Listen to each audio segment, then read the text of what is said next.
Shot won't fall. Wilson, what looks like over the back. Oh boy. Jump ball is the call. Wow. Stephanie White's upset about that. I thought that was over the back. Wow. Watch this. That's a jump ball? So that was a jump ball. According to the official record, that play where Lexi Hull executes a perfect fundamental box out and A.A. Wilson comes completely over her back to claw at the ball resulted in a 50-50 possession. But you saw it.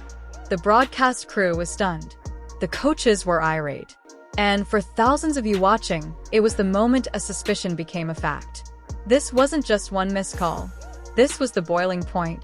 This was the visual proof of a crisis that's been simmering all season long. A crisis that players and coaches have been complaining about for months, behind closed doors. And now, thanks to this one viral clip, those doors have been blown wide open. The players are done being silent. Their frustration on the court, the fury from their coaches on the sideline, it's all part of a larger unspoken call out of a league that has let its officiating problems spiral out of control. Today, we're connecting the dots on how this one play became the flashpoint for a rebellion, using the league's own evidence to show how deep the problem runs, and exposing why the WNBA is now facing a credibility crisis it can no longer ignore. We're diving deep into the story that the league hopes will just blow over. So, if you're tired of the spin and want to get to the truth, smash that like button to show us we're on the right track. Your support fuels this entire operation. Let's start by deconstructing the anatomy of the play that broke the internet. Was a big win for the Fever because the Aces were the only team that they had not won at least one game to last season, meaning the Aces swept the Fever last season. They actually haven't won a game against the Aces in 16 games. And they did it without Caitlin Clark. This team is crazy. They are beating the #1 team in the league first, and then they go and beat the Aces, who they haven't won to in 16 games. And they did it without Caitlin Clark, which is just a testament to how this team is finally developing. That's the analyst in real time struggling to process what he just saw. Because on its face, the play is simple. It's one of the first things you learn in basketball. As a rebounder, you establish your position first. You put your body between the opponent and the basket. That is your space. Lexi Hull did this by the book. She carved out her territory, sealed off Wilson, and went for the ball. She did everything right. A Wilson coming from behind did everything wrong. She didn't fight for position. She reached directly over Hull's shoulders and made contact, impeding her ability to secure the rebound. In any basketball game at any level, that is an over-the-back foul. It's Indiana's ball. End of story. But that's not what happened. The whistle blew and the signal was for a jump ball. A call so counterintuitive, so against the very rules of the game that it served as a record-scratch moment for everyone watching. It wasn't a borderline call. It wasn't a 50-50 play that could have gone either way. It was a clear foul that was inexplicably ignored and then transformed into a reward for the player who committed it as the possession arrow gave the ball right back to Las Vegas. This single, easily shareable, visually damning clip immediately became the symbol, the undeniable exhibit A for the entire officiating controversy that fans have been screaming about all year. It was no longer just a feeling or a conspiracy theory. It was tangible proof, and it was just the tip of the iceberg. But to truly understand the depth of the frustration that boiled over, you have to zoom out from that one play. Because for a massive and growing portion of the WNBA fanbase, this wasn't an isolated mistake. It was just the latest and most blatant example of a pattern they have a name for. Defense is playing phenomenal. Oh my God, it's night and day. I think that Commissioner's Cup gave him swag. Now they're swagging it out. I never seen Natasha Howard so aggressive in my life. This girl is beasting now all suddenly. She is beast moding right now. And Timpson, the rookie, getting block shots, getting steals. Leah Boston is just murking, destroying Angel Wilson. I got a Wilson. I got a nickname for Angel Wilson, guys. You know what it is? Whistle Wilson. Because this lady is always getting whistles. She's the person with the special whistle, guys. every freaking time. And then she goes to the free throw line. Freaking free throw merchant. I think she's related to SGA. But anyway, she's not playing that. Whistle Wilson. It's a nickname born out of months of observation from the most dedicated fans who watch every game and track every call.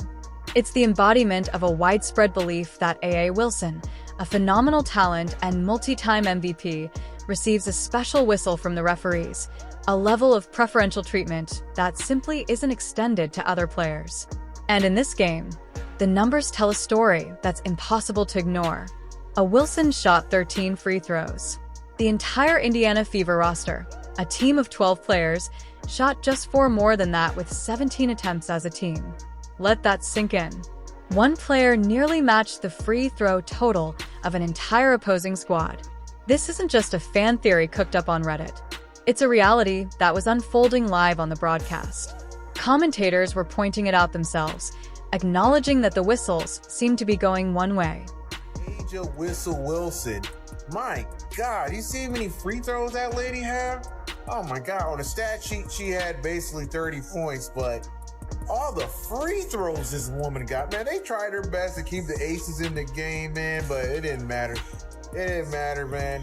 They destroyed the Aces. About freaking time the Fever finally beats the Aces, man, and without Caitlin Clark. He's not wrong. They did try to keep the Aces in the game with that whistle. Even the more measured analysts couldn't deny what they were seeing, admitting that superstars just get a different set of rules. Wilson, she got a favorable whistle in the second half, but it is what it is. Superstars get the whistle. Unless your name is, 29 points for Angel Wilson, 3 boards, 3 personal fouls, 3 turnovers, 9 for 18 from the field goal, from the field, 11 for 13 from the free throw line. Look at the rest of her team. 2 points, 2 points, 2 points, 6 points, 0 points, 4 points, 2 points, 3 points. Dana Evans, 1 for 10, Dana Evans. Superstars get the whistle. It's said like it's a normal, acceptable part of the game. But that acceptance is exactly what's fueling the crisis. When the perception is that the league's biggest stars are protected by an invisible force field of favorable calls, it erodes trust in the legitimacy of the competition itself. That single over-throwback, no call wasn't just a blown call. It was the confirmation of this exact fear that the game's outcome was being influenced by something other than the player's actions on the court. So, let me ask you directly, do you think the special whistle is real? Drop your take in the comments. I want to see what the consensus is, but the most fascinating part of this story, the fans weren't the only ones who thought the officiating was out of control. In a rare moment of unity, both head coaches agreed. Here's where the story moves from a simple controversy into a full-blown league-wide crisis. Because what makes this situation unprecedented is that the fury over the officiating wasn't just coming from the Indiana sideline or from the fans. It was coming from both benches. Think about that. The Las Vegas Aces were the beneficiaries of that baffling jump ball call. They were the team getting the lion's share of the free throws. And yet their own head coach, Becky Hammond, was just as disgusted with the state of the game as everyone else. In her post-game press conference, she didn't blame her players' effort for the physicality. She blamed the referees for letting the game devolve into chaos. Her words were stunning. She said, "I thought they were grabbing and holding us. It's a rugby match and my team doesn't want to play rugby back, and so we got our ass kicked." Period. That is a bombshell. The coach of the defending champions, whose star player was getting every call, is publicly stating the refs allowed the game to become a rugby match.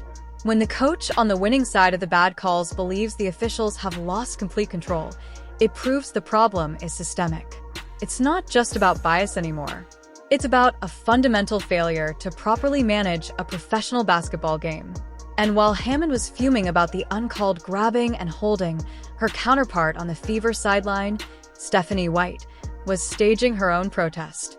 With just over 5 minutes left in the game and her team up by more than 20 points, she finally had enough. Like I said, the referees were starting to get on the side of the Aces. They were trying to wheel the Aces back in, and Sophie Lexi stepped in and sort of killed it. Kelsey Mitchell never took her foot off the gas tonight, by the way. This is the best thing I've seen from Stephanie White all season long. Right here, she was aggravated by the refs already, and in the fourth quarter, 5:35 left, Stephanie White lost her shit on the sideline. She lost her shit. And let me just play this right here. Roll it. Lost that lead late. And you see her. See on Caitlin You Clark. see her just losing it up here. Losing it. Wilson misses on And the she three, got and teed Stephanie up White right gets a technical there. on the sideline. And Caitlin Clark.